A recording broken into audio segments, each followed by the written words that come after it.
Let him associate with friends who are noble, energetic, and pure in life. Let him be cordial and refined in conduct. Thus, full of joy, he will make an end of suffering. Just as the jasmine creeper sheds its withered flowers, even so, O monks, should you totally shed lust and hatred. The monk who is calm in body, calm in speech, calm in thought, well composed, and who has spewed out worldliness, he truly is called serene. By oneself, one must censure oneself and scrutinize oneself. The self-guarded and mindful monk will always live in happiness. One is one's own protector. One is one's own refuge. Therefore, one should control oneself, even as a trader controls a noble steed. Full of joy, full of faith in the teaching of the Buddha, the monk attains the peaceful state, the bliss of cessation of conditioned things.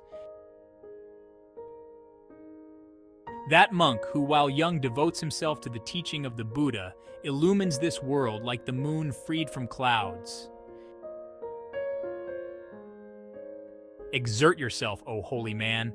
Cut off the stream of craving and discard sense desires. Knowing the destruction of all the conditioned things, become, O holy man, the knower of the uncreate, nibbana. Meaning, holy man is used as a makeshift rendering for brahmana, intended to reproduce the ambiguity of the Indian word. Originally men of spiritual stature. By the time of the Buddha, the Brahmins had turned into a privileged priesthood, which defined itself by means of birth and lineage, rather than by genuine inner sanctity. The Buddha attempted to restore to the word brahmana its original connotation by identifying the true holy man as the arahat, who merits the title through his own inward purity and holiness regardless of family lineage. The contrast between the two meanings is highlighted in verses 393 and 396. Those who led a contemplative life dedicated to gaining arahatship could also be called Brahmins, as in verses 383, 389, and 390. When a holy man has reached the summit of two paths, meditative concentration and insight, he knows the truth and all his fetters fall away. He for whom there is neither this shore nor the other shore, nor yet both, he who is free of cares and is unfettered, him do I call a holy man. Meaning, this shore, the six sense organs, the other shore, their corresponding objects, both I-ness and my-ness. He who is meditative, stainless and settled, whose work is done and who is free from cankers, having reached the highest goal, him do I call a holy man. The sun shines by day, the moon shines by night, the warrior shines in armor, the holy man shines in meditation, but the Buddha shines resplendent all day and all night. Because he has discarded evil, he is called a holy man. Because he is serene in conduct, he is called a recluse. And because he has renounced his impurities, he is called a renunciate. One should not strike a holy man, nor should a holy man, when struck, give way to anger. Shame on him who strikes a holy man, and more shame on him who gives way to anger.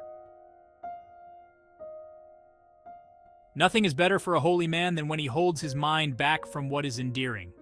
To the extent the intent to harm wears away, to that extent does suffering subside.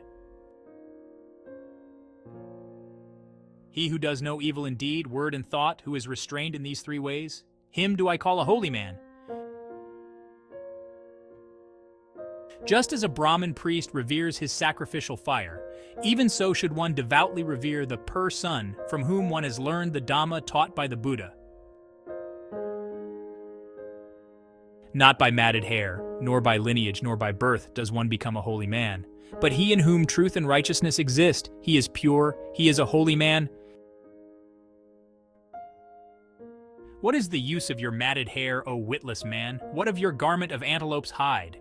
Within you is the tangle of passion. Only outwardly do you cleanse yourself. Meaning, 28.